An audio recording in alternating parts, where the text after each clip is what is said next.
everybody. So here we go down another thrill-packed adventure, wandering down memory lane, not knowing where we're going to go, how we're going to get there, or what's going to be there. When as we go down the halls of mirrors. Several of you asked about, Keith, Ronnie, and all that. So let me take some time and drop some names here. Now, again, I got to remind you, I almost more or less studiously avoided rushing and hanging around backstage with everybody. But, I mean, there are certain opportunities you just don't want to miss. And I think I told you earlier on about the Santana at Madison Square Garden, where he blew their minds with a little 112 Mesa Boogie, and Keith called, and I said, yeah, but you got to pay for it. And, oh, man, we don't pay. I said, well, don't worry about it, because you do have to pay, because I'm just some starving cat here. But if you don't like it, you can either send it back, or better yet, sell it for cash, write it off your tour expenses. You can sell it for cash instantly in New York and use the money to buy drugs.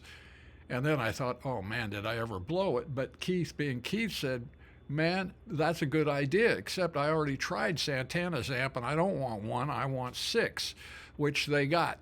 Shortly thereafter, a really important character in our history, Alan Rogan, came over to Lagunitas on behalf of Pete Townshend, because Townshend had also gotten a taste of the amps.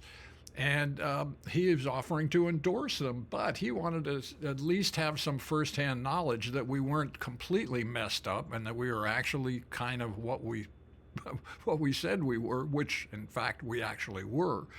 And Alan Rogan, may he rest in peace, the prince of the road, man. This guy, anybody that knows Alan loves him. This is one of those guys where you might not only see him every couple of years, but you still consider him one of your best, dearest friends, because he was just that kind of guy. And he was one of these guys behind the scenes that made it work.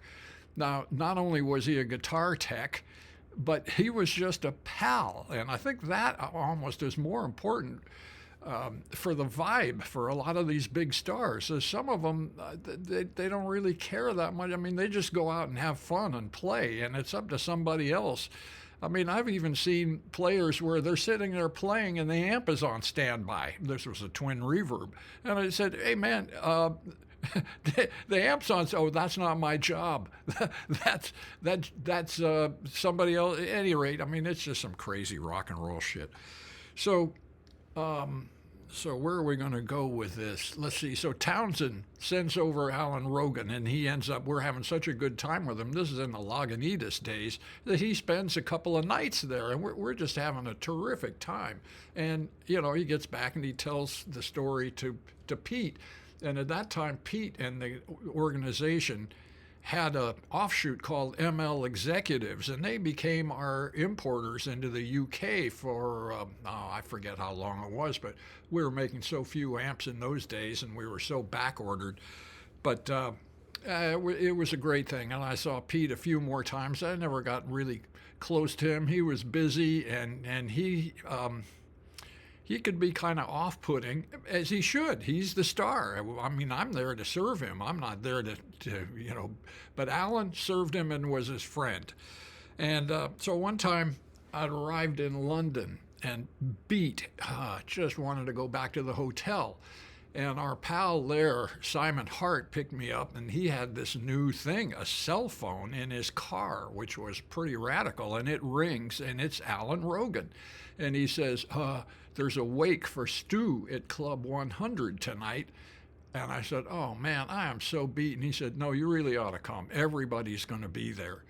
And, man, was that ever an understatement, because everybody was there, not only the entire Rolling Stones, but Eric Clapton was there, Jeff Beck was there, Pete Townshend showed up later dressed in a bespoke Savile Row suit looking like a banker. But he took the stage, which, by the way, was wall-to-wall Mesa Boogies. There was nothing else there but Boogs. And he was so on fire, Pete was, that Keith ended up backing up. Here's Pete basically taking over the Rolling Stones, and he's making these moves on stage where Pete, Keith just had to back up because it's like, man, if I don't get away from this lunatic, I'm going to get my face smashed in as he spins around with his guitar. And it was a little tiny stage. Great gig. And everybody played, and they just played a whole bunch of old standard blues stuff. So everybody knew what they were playing. There was Muddy Waters, Willie Dixon, just the great old shit that everybody grew up on, the foundation stuff, Black American foundation of rock and roll, the blues, baby, the blues. So it was so cool. Eric, of course, was very tasty and restrained, but when they came off the stage, he made a beeline for Suzanne, who was my wife then. May she rest in peace. And I could see this could be dangerous, so I came up and we hung out for a little bit, or I wouldn't have been surprised if they would have made, hey, has anybody seen Suzanne? No, I saw Eric go, yeah, okay. So that didn't happen. But going back even further, like I said, this is unrehearsed. This was back in the Oakland Coliseum with Raven at that time. Whatever happened to Raven, you might ask? Well, we went to Hawaii and actually ended up getting a great place over there for super cheap. And she decided not to come back, which was a brilliant thing to do. I was still jealous of her because there's Honolulu Bay, which is just like the most beautiful paradise on earth. At any rate, I'm introducing her to Mick, and Mick steps forward and trips over Charlie's hi-hat, and then he tries to catch it as it's going down. And somehow he ended up knocking over the floor tom, and then the whole fucking drum set went down. And the cymbals and everything, it sounded like a junkyard falling down a staircase. And Mick goes down too. He goes all the way down. He's prone and flat on the floor, and he springs back up very gracefully like a gymnast. And without a trace of embarrassment, he takes Raven's hand. Oh, so nice to meet you, my dear. I thought, wow, okay, that's a lesson right there. How much confidence does it take to go out and be Mick freaking Jagger, or any of these cats, but especially when you're the front man out there and your physical being is the show. At any rate, that was cool. I think it was at that same event there that everybody was waiting around. Again, Alan Rogan had called me and said, hey, you ought to come over. There's going to be a sound check, and we got all your gear up here, and, it's a good chance to hang around. The sound check's called for noon, but I wouldn't, don't come before 3. So I get there around 3 or so, and nobody, everybody's there except Keith. And around 6, we get this call. Oh, Keith's up. He's awake. So Keith arrives about 4 hours late, and he's got the most brilliantly white Egyptian cotton shirt on and dark black tight jeans. I mean, come on, you can't help it. You are just a freaking star. And so there's a staircase going up to the stage, and he's walking up, and here's my pal Alan Rogan at the top, and he's got the black Telecaster. And when Keith gets there, Alan's handing him the guitar, and Keith hands over a 44 Magnum. And it was the smoothest handoff you ever saw. And it's like, hey, you saw what happened to that John Lennon guy? Well, no nutcase is going to take me down, not without a fight. And another time, back into the Stones, I was in Paris, and Alan calls up and says, hey, you ought to come to the studio here. We're right on the outskirts, this Marconi studio. I'm not even sure what album it was. It might have been Some Girls. I'm not sure, because it wasn't at the album level yet. They were just going on these endless jams. And Ronnie, bless his heart, he says, oh man, I wish I could get more mid-range out of my amp. And I'm thinking, oh man, I don't have any tools. I don't have a soldering. I don't have anything.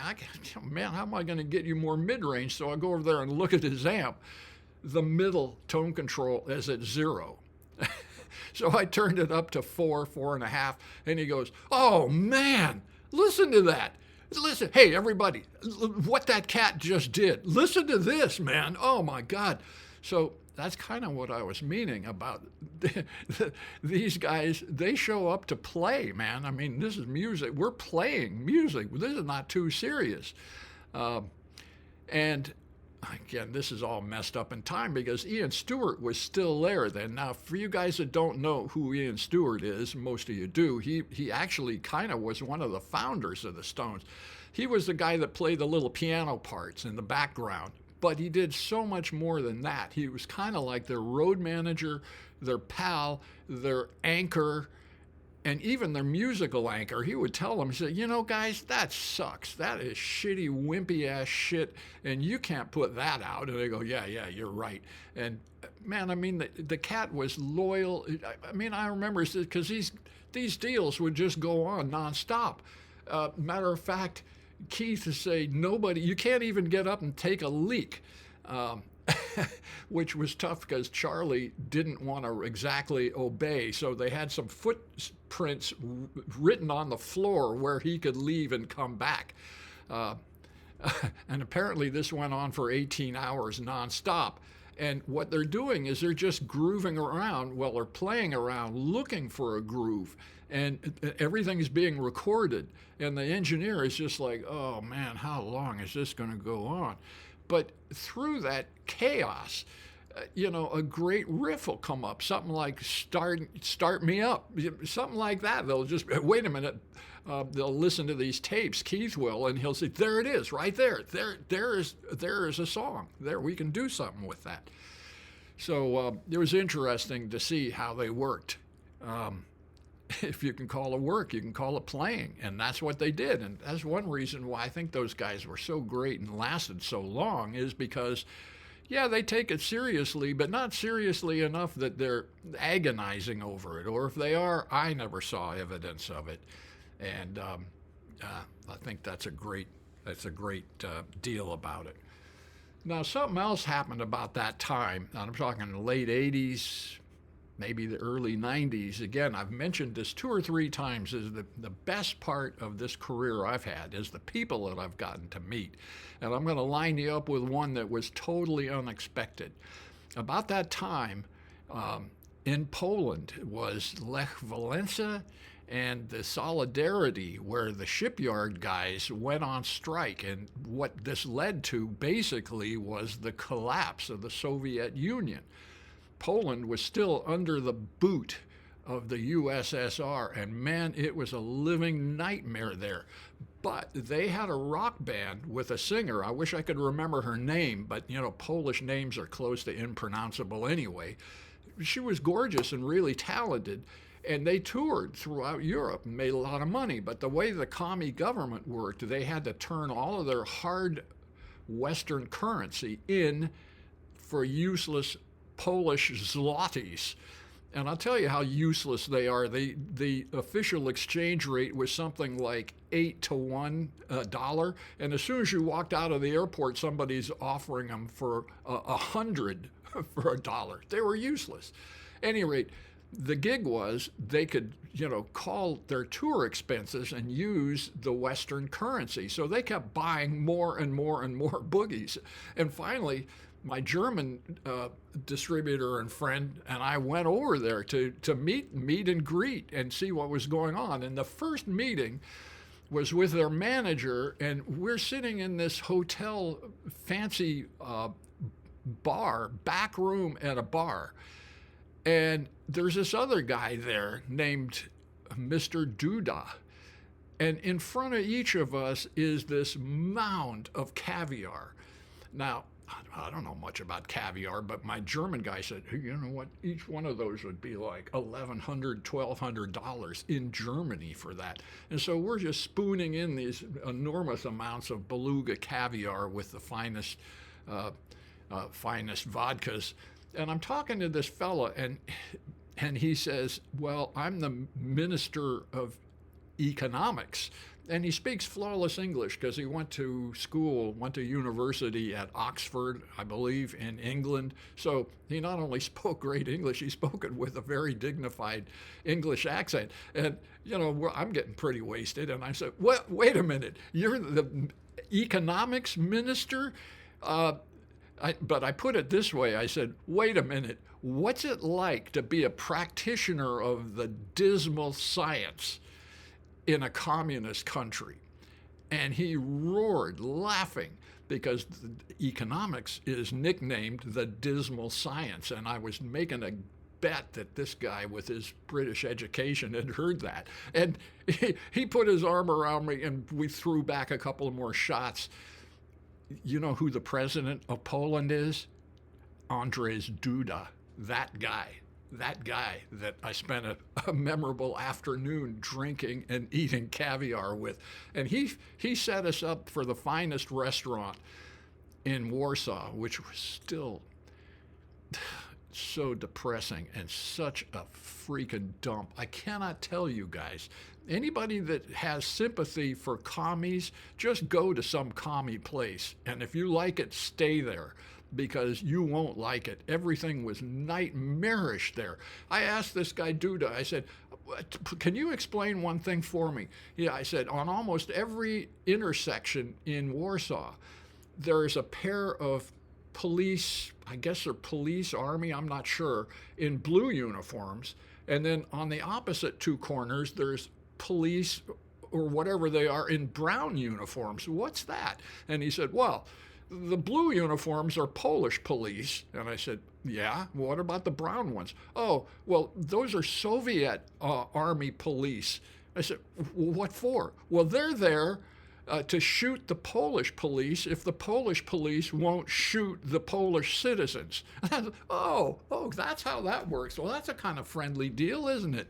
Yeah, nothing wrong with that. At any rate, there was an odor throughout Warsaw that smelled like the worst public bathroom has been flooded with disinfectant. You really couldn't get a complete breath. My guests, the band and their crew, were spectacular people. Just again, heartbreaking. These people are talented. They're super hardworking. And after several days, in fact, we took a car ride down to Krakow. That's memorable because it was in a Fiat Polski. And that car was so lousy that Fiat made them take the name Fiat off. So they just became Polskis, because as rotten as Fiats are, they didn't even want to be associated with. At any rate, it had a tire that was way out of balance, and I'm in the back seat, and this thing goes for about 3 hours, 3.5 hours. And meanwhile, everybody else in the car is chain smoking the rudest, stinky ass cigarettes. You go, oh man, it was like, oh geez, I can't believe my headache here is bad enough you can't breathe in the city, because it's like the worst bus station urinal after somebody spilled a bucket of Lysol.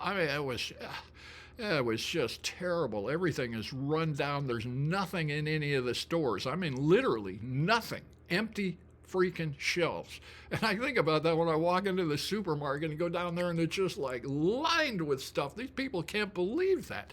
So here we are coming into the present, and you know why Poland is really stepping up on the Ukraine defense deal, because they know what's at stake. They know just how miserable that is. And I got a message for you, Vlad Putin, besides the puck Putin, is why don't you ask these people if they want to be part of your gig? Because they definitely don't. They're willing to go out there and die. They're willing to do anything to avoid being under your fucking boot. So back off, buddy. You don't have enough? What, are you starving? Are you broke? What's the matter with you? Man, there is evil in the world, and I saw it up close, and it's no wonder that those poor Poles, because they've been invaded by everybody throughout history, and they're wonderful people. In fact, here was another heartbreaking thing. They said after oh, I don't know, I was there for about a week. And they said, well, you know what, we really trust you, so we're going to show you something that would get us all thrown in jail. You have to promise that you'll never say what this is. And I said, well, okay, I'm not sure I even want to. No, we're so proud of this. We want to show you this. And so we go into this closet, and it's got a false back on it, and they remove the back, and said, there it is. And what it was like, it looked like a 1959 mimeograph machine, but it was all in pieces, right? And they say, see, this is our dream, that someday we'll be able to make this copier work. And the fact that you own a copier is like a life sentence in prison. So then we're finally getting ready to leave this fucking nightmare, and I've got friends in Helsinki, Finland. And so we get to the airport, and we're checking in, and actually this really good-looking blonde ticket clerk says to us, she was a nightmare. She says, you cannot get your flight because you have not confirmed your flight. And our host steps up and says, oh, excuse me, we've confirmed it every single day. And she says, I can see that, but you confirmed it to the head office and not to the airport itself. So you cannot make your flight. And so I'm going, well, I guess we'll stay here and then take the next one. No, you cannot stay here because your visa expires with the departure of the flight that I won't let you get on. And I'm going, wow, this is a catch-22. So what do you suggest we do? And she said, well, your ticket is now worthless. And at full fare, Western currency only, your choices are Sofia, Prague, Damascus, or Istanbul. I said, well, what about Helsinki? That's where I'm scheduled. I have people to meet me at the plane. Sofia, Prague, Damascus, or Istanbul. It's your choice. Full fret. Next. And we're going, what? Oh, and you can't stay here. Well, what are we supposed to do? So he panicked. He calls up, and Duda sends over somebody.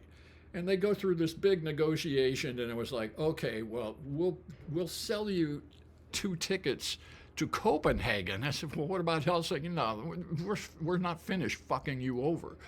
You can go to Copenhagen. And so we paid enormous amounts, and then this even gets better. Then you go through this security thing, which is a culvert. You know, it's like a corrugated iron culvert, like you'd have a creek that runs under a road, and we come up to this security checkpoint with a gallery around it upstairs with guys with machine guns. But there is a bar there, and that bar is doing a landmark business because everybody is like, oh shit, give me a triple, let me out of here. And ladies and gentlemen, that was Poland. But and my blessings to the Poles for really trying to do the right thing. All they want is to be left alone. Is that asking too much? Oh, look there. There's Teresa peeking around the corner. Well, okay, I think we're going to wrap it up here. Again, thanks. I love your comments. This is fun for me to do because I don't know what I'm going to talk about. But I do like hearing from you all. So thanks again. Take care. See you. Bye.